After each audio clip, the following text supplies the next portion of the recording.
जय हिंद। कल हम आपको सीपीईसी तक बताए थे जम्मू कश्मीर में। सीपीईसी तक China Pakistan economic corridor. China Pakistan economic corridor क्या है?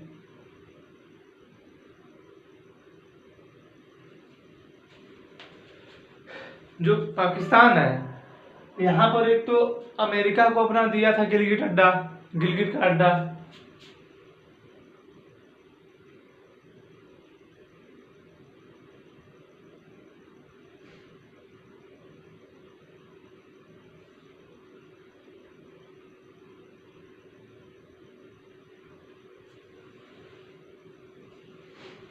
मैंने कल बताया था आप लोगों को कि ये गिलगिट है, जिसमें पाकिस्तान ने वहां पर वायु सैनिक अड्डा लिया था, और ये बाल्टिस्तान है और ये आज़ाद कश्मीर है। समझा क्या? मैं कल बताया था इतना। तो इन सबों को देने के बाद,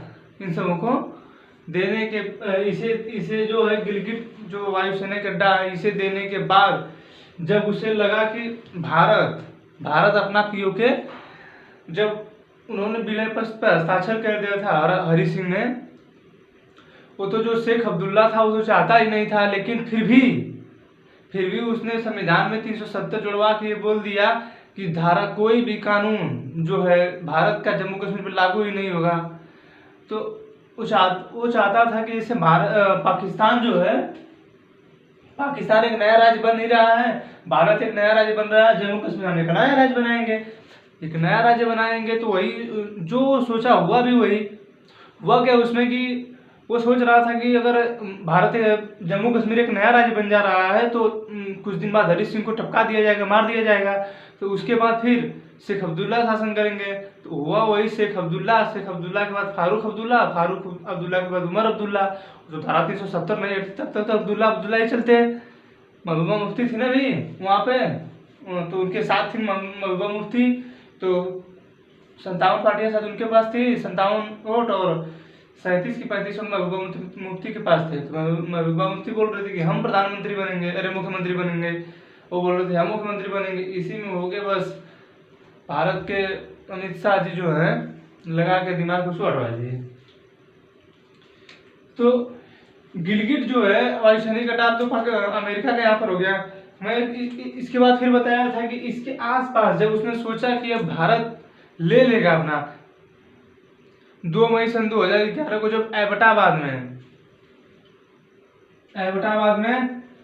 जब वहां के ओसामा बिन लादेन को, एबटाबाद में ओसामा बिन लादेन को जब मारा गया, तब उसके बाद पाकिस्तान ने सोचा कि अब लग रहा है कि थोड़ा सा हमें दिक्कत होगी। मतलब उसे ऐसा लगने लगा कि अमेरिका हमारे पक्ष में नहीं है, क्योंकि जब तक उसके पक्ष में था तब तक ओसामा बिन लादेन को उसी अमेरिका ने पाला था। में पढ़ाएंगे तो बताएंगे कहाँ से अमेरिका को, अरे ओसामा बिन लादेन को ले गया था और किसे बचाने के लिए इसका उपयोग किया। अब क्या कारण हुआ कि अमेरिका को उसे फिर मारना पड़ा।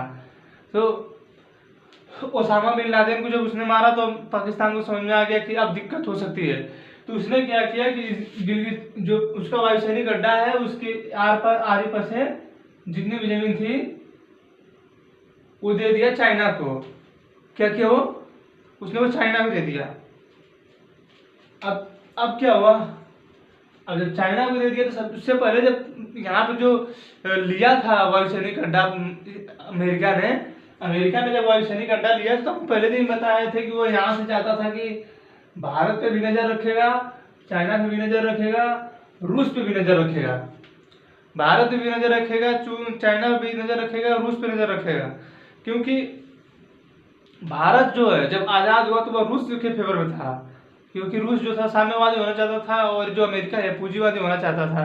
तो अलग दो ही हुए। जो अमेरिका की तरफ गए वो पहली दुनिया के देश कहलाए, जो रूस की तरफ गए वो दूसरी दुनिया के देश कहलाए। तो जब विपक्ष में हो गया, उसके मतलब उसके साथ नहीं गया भारत। अरे भारत आज भी इसके साथ है, आज भी स्थिति सही बदल गई है, आज थोड़ा फेवर में है।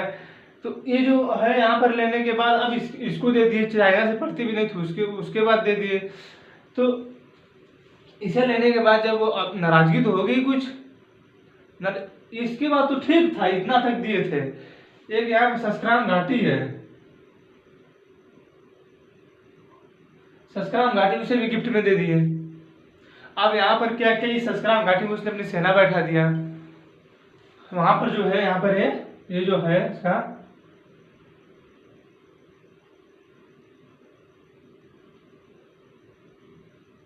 यहाँ पर इसने अपनी सेना बैठा दिया।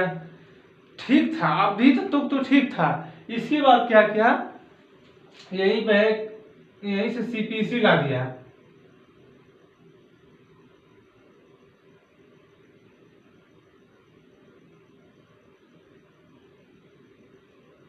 ठीक है, यहीं से सीपीसी लाया, चाइना पाकिस्तान इकोनॉमिक कॉरिडोर, यहीं से लाया। अब क्या हुआ, अब देखिए, यहीं पे भारत का विश्व का सबसे ऊंचा ग्लेशियर, लड़ाई का सबसे ऊंचा ग्लेशियर है सियाचिन ग्लेशियर, यहीं पे स्थित है। हुआ क्या कि अब क्या हुआ कि यहाँ पर सेना रहती थी। सबसे पहले यहाँ पे पाकिस्तान की सेना रहती थी, लेकिन 1984 ईस्वी में 1984 ईस्वी में पहले तो जब पाकिस्तान की सेना रहती थी, तो यहाँ पर ऑपरेशन मेघदूत चलाकर भारतीय सेना ने पाकिस्तानियों को खदेड़ कर सियाचिन ग्लेशियर पर अपना अधिकार कर लिया था। तो भारत का ही, क्योंकि हस्ताक्षर जब किए थे तो भारत का ही होगा ना। तो जब हस्ताक्षर किए थे तो यहाँ पर तो अब जो इसको सियाचिन ग्लेशियर को इसको अब भारत ने ले लिया। तो हुआ क्या कि चाइना को ये बात खटकने लगी। बात क्यों खटकने लगी, क्योंकि यहाँ से अब जैसे पहले क्या होता था, सीपीईसी लिया तो उसे फायदा क्या, बस बहुत ज्यादा प्रॉफिट हो गई चाइना को सीपीईसी लेने पर। चाइना को सीपीईसी लेने में फायदा इसलिए हो गया कि जो ये यहाँ से चाइना यहाँ से आता था और पूरा घूम कर आता था ऐसे, और दक्षिणी चीन सागर होते हुए फिर मलक्का जल संधि होते के बाद यहाँ फिर हिंद महासागर में आके फिर ऐसे होता था, फिर भारत से होके फिर इधर जाता था, तब यूरोप कंट्री पे जाता था। अब क्या है कि जब सीपीईसी बन गया है, जब से सीपीईसी बना है, अब यही से डायरेक्ट चला जाता है यूरोप में, ईरान की तरफ यही से चला जाता है, ग्वादर बंदरगाह से ही। तो इसे फायदा ये हुआ कि अब इसे नजदीक भी पड़ने लगा, इसका फायदा होने लगा। लेकिन इसे एक दिक्कत होने लगी कि यहाँ से जितने भी ट्रक जाएंगे, चाहे उसकी कितनी गाड़ियां कितने टेम्पू जा रहे हैं उसके, यहाँ से पूरे भारत नजर रखेगा। अब इसने क्या बोला, देखिए चाल चला। तो जो चाल चला वो चला कि ये पाकिस्तान के पास गया चाइना, और उससे बोला कि अब तुम सेना अपनी यहाँ से हटा लो, पाकिस्तान भाई उसी का है, तो यहाँ से अपनी सेना हटा लो तुम। यहाँ पर उसकी सेना है, लेकिन यहाँ से उसकी सेना हटवाना चाहता है। वो इसलिए हटवाना चाहता था कि भारत खुद की सेना हटा ले और हमारे जितने भी ट्रक हैं आ ही जाएंगे आराम से। भारत ने गलती कर दी हटाकर, यहाँ से क्या सियाचिन ग्लेशियर से अपने सैनिकों को हटा दिया। अब उसके बाद क्या हुआ कि जब हटा दिया तो पाकिस्तान इतना लतखोर है, कुछ दिन बाद फिर इस पे सियाचिन ग्लेशियर पे हमला कर मतलब आके बैठ गए सर। तो इसीलिए 1984 में मेघदूत ऑपरेशन चलाया गया था, और कारगिल पर एक बार हमला हुआ। यहाँ पे कारगिल है,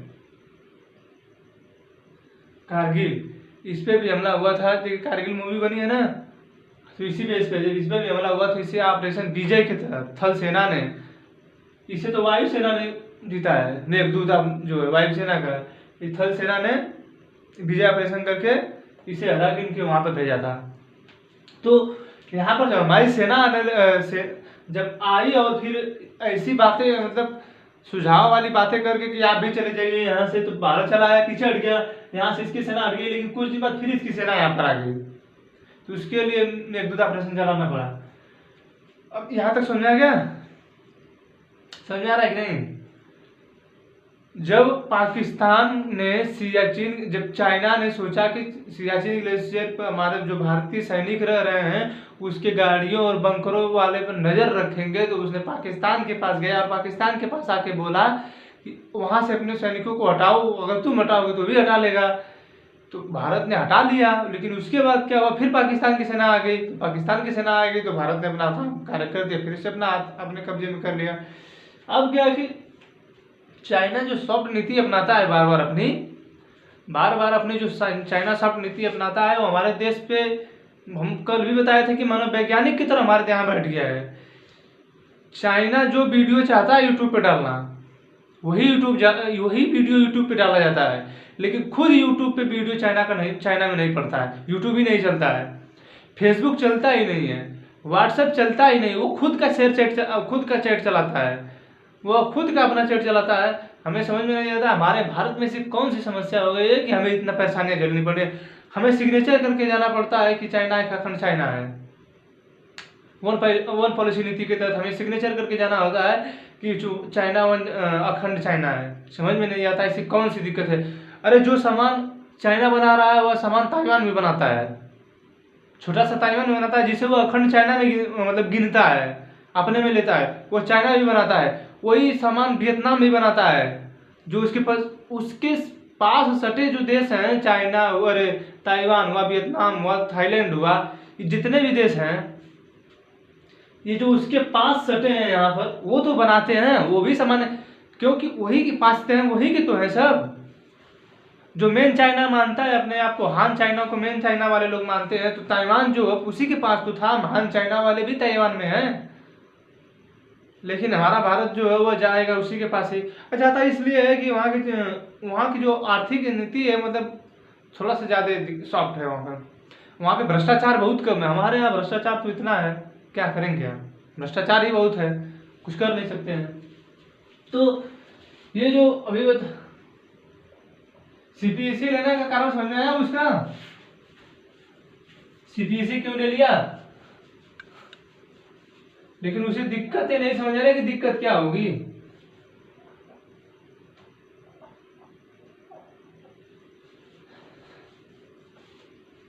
उसे दिक्कत नहीं समझ में आया था कि दिक्कत क्या होगी।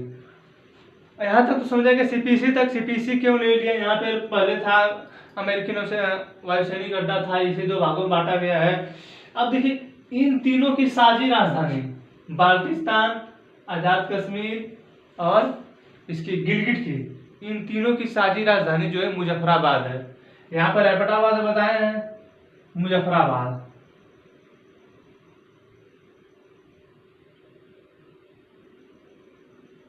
इन तीनों की साझी राजधानी जो है मुजफ्फराबाद है। अब मुजफ्फराबाद है तो जो मुजफ्फराबाद है, कल कभी क्वेश्चन पूछता है कि भारतीय जो पीओके है, जो भारत का पीओके है, उसकी जो साझी राजधानी वो कहाँ पर है, तो ये बताना पड़ेगा आपको कि राजधानी इसकी जो है मुजफ्फराबाद है। ये क्वेश्चन पूछा है, पूछता भी है, मुजफ्फराबाद है। मुजफ्फराबाद ट्रेनिंग शायद आतंकवादियों को शायद वहाँ पर ट्रेनिंग दी जाती है, पाकिस्तान की तरफ से ऐसे ट्रेनिंग दिया जाता है। जैसे क्योंकि हमारे यहाँ से लोग IITians निकलते हैं, IIMs निकलता है, सुंदर पिचाई जैसे CEO निकलते हैं, वहाँ से भी CEO निकलते हैं, लश्कर तैयब, जैश ए मोहम्मद, वहाँ से भी निकलते हैं CEO, हमारे भारत से भी CEO निकलते हैं। अरे भाई सुंदर पिचाई हमारे भारत के ही ना थे जो गूगल के CEO हैं, सत्या नडेला यहीं के थे। अरे आज न जाकर वहाँ पे हैं, थे तो यहीं के। वो लोग कहीं से भी आने के बाद जो बने तो भारत में आतंकवादी ही बने। भारत को पता नहीं क्या समझ में आता है, भारत को जो हनुमान जी का प्रसाद समझने जो ही आता है तो ही बांट ले थोड़ा थोड़ा। ठीक है, समझ में आ गया। अब पीओके समझ में आ गया होगा आपको कि कौन सा चीज कहाँ था, कैसे कैसे सब कुछ उसने दिया है। ये जो है इसका ये वाला भाग है जो कि पर्वतों से थोड़ा घिरा है, इस पे भी सही है, लेकिन यही थोड़ा सा सही यही है, सिर्फ आजाद कश्मीर ही, उसके बाद तो फिर कहीं नहीं सही है। अब देखिए, अब अपने यहाँ तक तो आपको पता है कि ये 10% जो है अक्साई चीन है।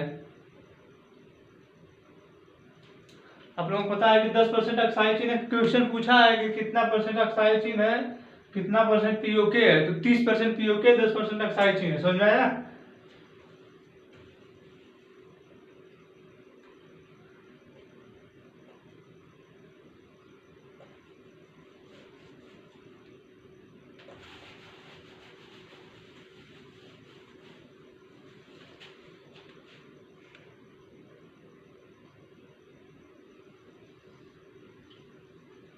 अब देखिए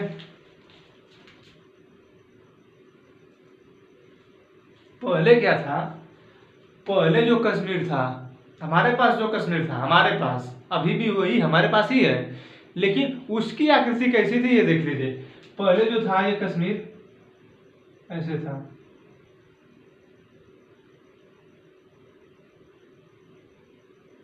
ये देखिए ऐसे था। लद्दाख तो पूरा यहाँ तक है, समझा रहा है। तो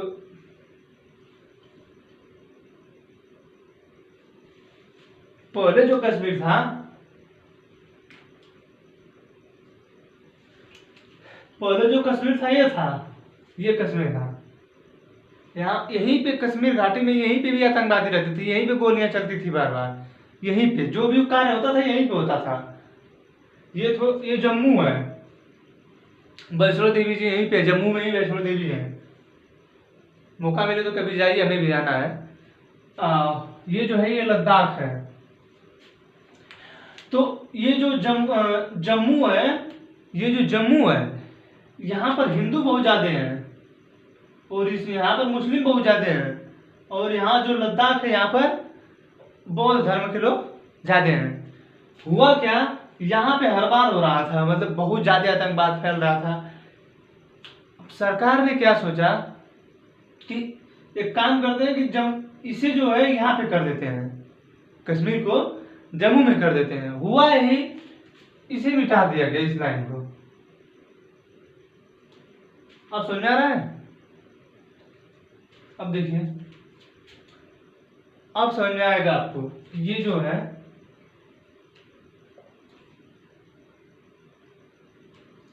जो पाकिस्तान ये है यहाँ तक है, ऐसे है ना।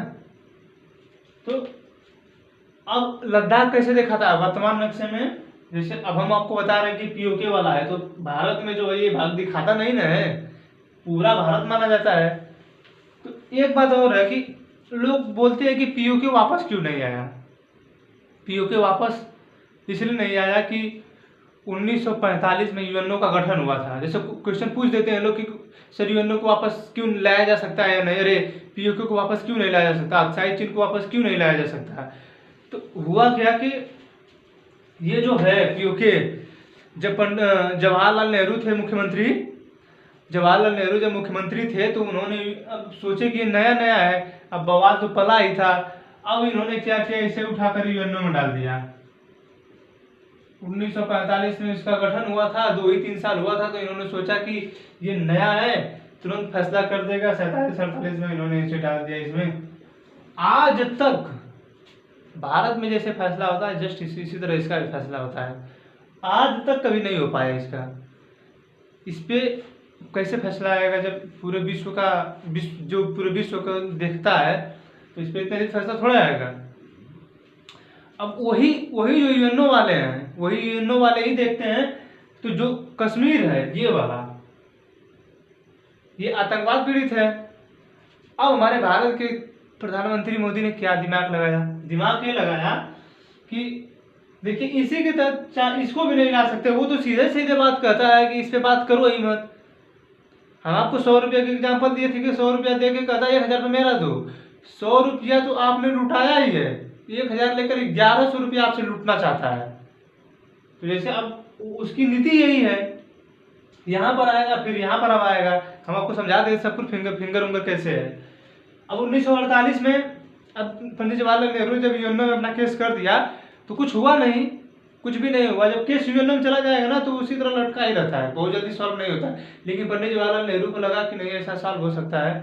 तो जो पहले कश्मीर था यहाँ था, जम्मू यहाँ था, लद्दाख यहाँ था, कश्मीर आतंकवाद पीड़ित था। अब क्या हुआ कि इसे 31 अक्टूबर 2019 को खत्म कर दिया गया। हुआ क्या समझिए, हुआ ये कि इसे अब जम्मू कश्मीर इसे बना दिया गया, अब इसे पूरा लद्दाख बना दिया गया। हाँ, पाकिस्तान पगला गया। पाकिस्तान पगलाया क्यों, ये देखिए। पाकिस्तान के प्रधानमंत्री जो हैं वो बार बार बोलते हैं कि कश्मीर में गलत हो रहा है, कश्मीर में भारत मुस्लिमों को सता रहा है, कश्मीर में भारत मुस्लिमों को सता रहा है।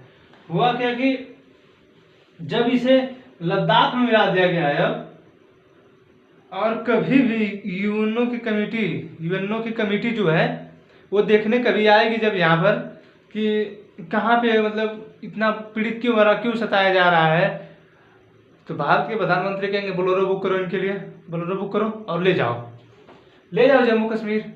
अब यहाँ पे हिंदू हैं, वर्तमान में समय में तो हमारा यही है, जम्मू कश्मीर यही है ना जो है, इसे तो पूरा मिला दिया गया है।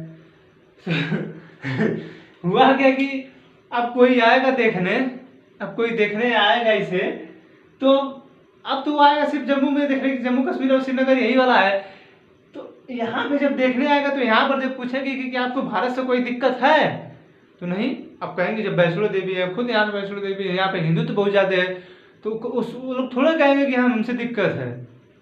अब ये लोग कहेंगे कि आप पाकिस्तान में जो इमरान खान जी हैं, मान लीजिए वर्तमान समय प्रधानमंत्री वही है ना, तो जो ये कहेंगे कि यहाँ पे नहीं, यहाँ पे आइए, तो यहाँ के लोग जाएंगे तो भाई अभी तो अलग हुआ है, तो वो लोग तो कहेंगे ही 10-15 साल बाद यहाँ की स्थिति सुधरेगी, हो सकता है मे भी पॉसिबल 10 साल बाद सुधरे। तो आप कहेंगे कि यहाँ पे पूछिए, यहाँ पे पूछिए, तो यहाँ पे जब पूछेंगे तो वो लोग कहेंगे कि नहीं हम भारत से अलग होना चाहते हैं। जब भारत से अलग होना चाहते हैं तो अब तो कहेगा कि यूएनओ का जो सदस्य है, अब तो वो बोलेगा कि ये तो भारत से अलग होना चाहता है, क्या कर रहे हैं आप। तो जब मोदी जी का जो सचिव है ना, वो बोलेगा कि सर पूछिए आप आए कहाँ हैं, चेक करने कहाँ हैं, जम्मू कश्मीर आए हैं कि लद्दाख में आए हैं, समझाया। यही दिमाग है, देखिए दिमाग से कार्य कर रहे हैं ना, भारत भी अपनी सॉफ्ट नीति अब अपना रहा है, तो अब तो लद्दाख मिला दिया, अब क्या करेंगे, अपने जाना पड़ेगा, समझा। तो अब यही से अब ये जम्मू कश्मीर यहाँ हो गया पूरा, जम्मू कश्मीर का अब वर्तमान में जो नक्शा दिखाया जाता है, अब ये जम्मू कश्मीर का ऐसा नक्शा दिखाया जाता है, ऐसा नक्शा क्या यहाँ तक है जाता है, इससे यहाँ पे आके मिलता है, इसमें नहीं ऐसे मिलता है। जम्मू कश्मीर का है, अब ये लद्दाख का है, समझना है। अब दूसरा समझिए, अब तो समझ गए आप कि कैसे कैसे सब कुछ है, कैसे अपना वर्तमान में जम्मू में कैसे लद्दाख है, क्यों लद्दाख को किया गया ऐसा, समझ में आया।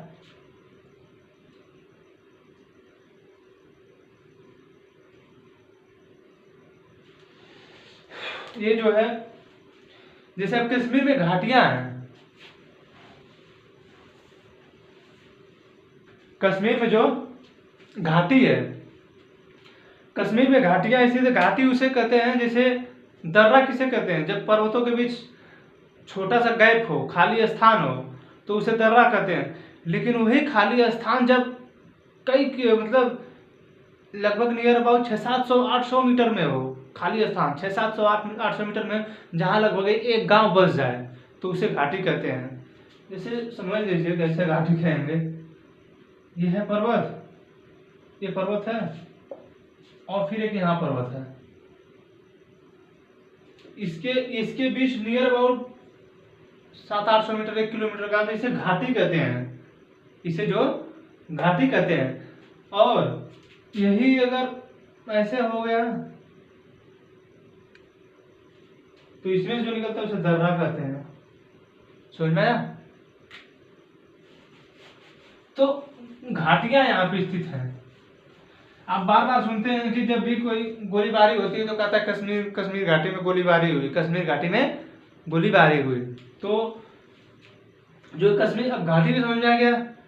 तो एक देखिए जो हिमालय, आप देखिए इसमें थोड़ा सा पर्वत समझ लीजिए, पर्वत कैसे है।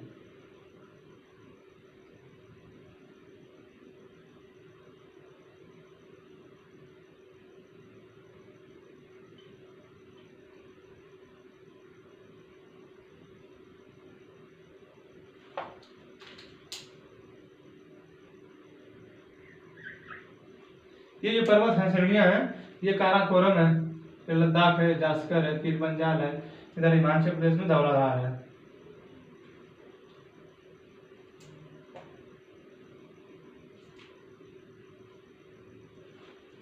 अब देखिए ये जो है ये घाटियां हैं, समझा रहा है, दिखाए अभी हम आपको। तो ये घाटियां है, काराकोरम लद्दाख घाटी है, लद्दाख जास्कर ये घाटी है, जास्कर और पीर पंजाल ये है, और धौलाधार और पीर पंजाल और धौलाधार ये है। इसे याद कर लीजिए KLJPD, JPD, इसे याद कर लीजिए।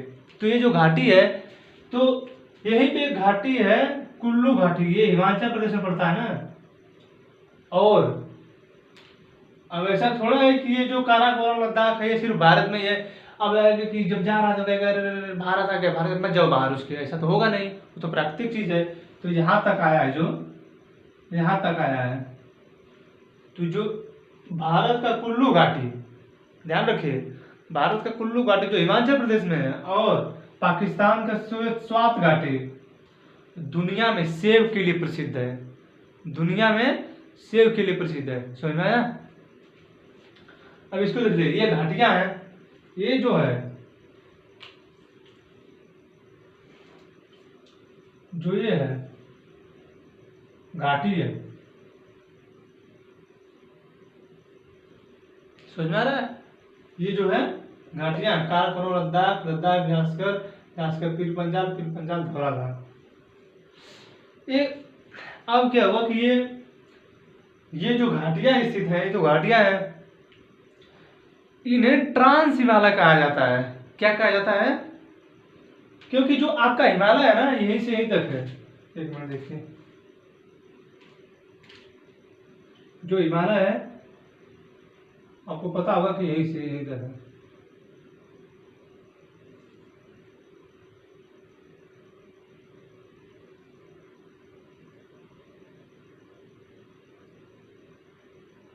हिमालय जो है यहीं तक है।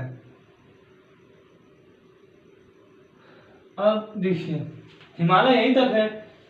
अब ट्रांस किसे कहा जाता है? ट्रांस का मतलब होता है उस पार, जो आपको दिखाई न दे। समझ में आ रहा है? जो आपको दिखाई न दे। जैसे अब क्या हुआ, मेरे बैक साइड दिखाई दे रहा है आपको?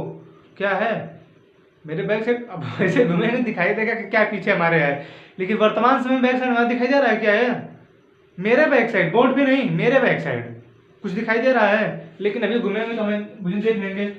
तो अब मेरे सामने नहीं देख पा रहे हैं मेरे सामने क्या, मैं कैसे बोल रहा हूँ, कहाँ उंगलियां रख रहा हूँ। समझ आ रहा है? नहीं समझ आ रहा होगा?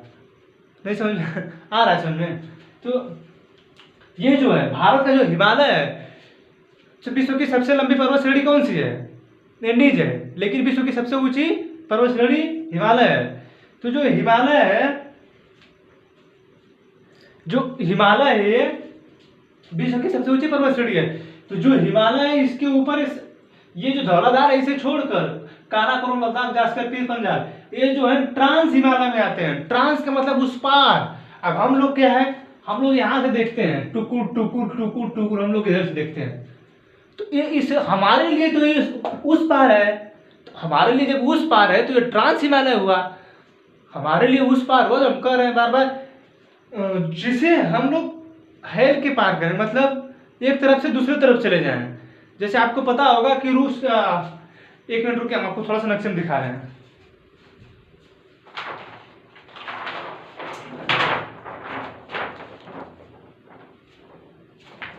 ये जो वर्ल्ड मैप का नक्शा दिख रहा होगा आपको? दिख रहा है कि नहीं? रुको हम भी थोड़ा देख लें। हाँ दिख रहा है। ये समझ आ रहा है? ये व्लादिवोस्तोक है रूस का, ये रूस का व्लादिवोस्तोक है। अब यहीं से ट्रेन चलती है, इसका ये जो भाग है ये यूरोप में आता है, इसका इतना भाग यूरोप में आता है और ये इतना एशिया में आता है। तो यहीं से ट्रेन चलती है और इसके सेंट पीटर्सबर्ग तक जाती है, यहां तक। आप सोचिए, इसे कहते हैं ट्रांस साइबेरियन रेल मार्ग। ट्रांस साइबेरियन रेल मार्ग क्या करती है, यहां से जाती है और एशिया से यूरोप में चली जाती है, तो उसे कहते हैं ट्रांस साइबेरियन रेल मार्ग। जैसे अब क्या होगा, अब भारत जो यहाँ पे है, अब यहीं से जम्मू कश्मीर से यहाँ पे लाएंगे, थोड़ा ट्रांस साइबेरियन होगा। अब यहीं से सीधे जम्मू श्रीलंका प्रवेश करा दीजिए, हो जाएगा ट्रांस इंडियन श्रीलंका रेल मार्ग। समझ में? तो ट्रांस उसे कहते हैं जब किसी चीज को पार करके उस पार चले जाएं, तो उसे ट्रांस कहते हैं। समझ में आया? ट्रांस समझ में आया होगा? अब देखिए, ये जो हिमालय अब इसके ऊपर हम लोग देखते हैं तो ये जो है काराकोरम, लद्दाख, जास्कर, पीर पंजाल है, इन्हीं के बीच ये जो घाटियां स्थित है। एक बार क्या आया यूपीपीसीएस क्वेश्चन पूछ दिया कि इन चारों में मतलब क्वेश्चन पूछ दिया था कि कौन सा पर्वत पर्वत श्रेणी ट्रांस हिमालय का भाग नहीं है। क्वेश्चन तो समझ में आया, आंसर देख के पगलाए लोग कब जानते हैं, जब ऑप्शन दे दिए यही चारों, काराकोरम, लद्दाख, जास्कर, पीर पंजाल, ऑप्शन देख के तब पगलाए लोग। जानते हुआ क्या, आप देखिए ये जो पीर पंजाल है ना, ये जो पीर पंजाल है इस हिमालय पे ही इसका आधा भाग आता है। इसका जो आधा भाग है ये वाला इसी पे आता है, वो पीर पंजाल आधा भाग, इसका जो पीर पंजाल वाला भाग है आधा इसी पर आता है। तो पीर पंजाल वाला जो आधा भाग इसी पर आता है। तो अब यूपीपीसीएस पूछा है कि भाई जब यूपीएससी लेवल थोड़ा क्वेश्चन है तो यहीं पे ये जो है आधा इसमें आता है, वो पीर पंजाल इसी में आधा आता है। इसी के लिए जो कुछ भूगोलवेत्ता होते हैं ना थोड़ा अंदर तक पूछ देते हैं। भाई देखिए वो एसएससी नहीं है, वो पूछेगा ऐसा ही क्वेश्चन, ये नहीं पूछेगा कि ट्रांस हिमालय कौन सा है, बस काम खत्म, बता दे काराकोरम, लद्दाख, जास्कर, पीर पंजाल। अरे वो ऐसा पूछना आता तो सब लोग क्वालिफाई नहीं हो जाते। तो इसीलिए ये दिया था कि कौन सा नहीं है, तो पीर पंजाल नहीं है, पीर पंजाल इसी पे आधा स्थित है, बस काम खत्म, पीर पंजाल ही नहीं है। समझा गया? आज के लिए इतना रहने दे, क्या और आगे बताएं? आज के लिए इतना ही रहने देते हैं, यहाँ तक घाटी तक रोके हैं। कल बताएंगे पर्वत श्रेणी का मतलब क्यों पर्वत श्रेणी ऊंची कहते हैं, क्यों नीचा है, मतलब कौन सा नीचा है, मतलब भारत में कौन सा मतलब सबसे ऊंचा है, भारत में कौन सा सबसे ऊंचा है, भारत का सबसे कौन सा ऊंचा है। समझा? ये हिमालय है। जो आपको मतलब अब तक जो पढ़ाया है अब समझ में आया होगा। अब कल देखेंगे, मतलब कल के वीडियो में। आज थोड़ा लगता है बहुत ज़्यादा आज बोल दिया, 32-33 मिनट का वीडियो बन गया होगा। आज ज़्यादा बजे रोज 14-15 मिनट का ही रहता है। थैंक यू, बहुत बहुत धन्यवाद आप लोगों का। इसे देखिए, समझने की कोशिश करिए। हम आपको मैप से बता रहे हैं, हमारे पास डिजिटल बोर्ड तो है नहीं कि हम डिजिटल बोर्ड से समझाएंगे। हम इससे आपको बताने की कोशिश कर रहे हैं कि आपको जानकारी हो जाए। समझा? 2 दिन जम्मू कश्मीर और चलेगा। एक दिन बताएंगे पर्वत श्रेणियाँ कहाँ पे स्थित है, कैसे स्थित है।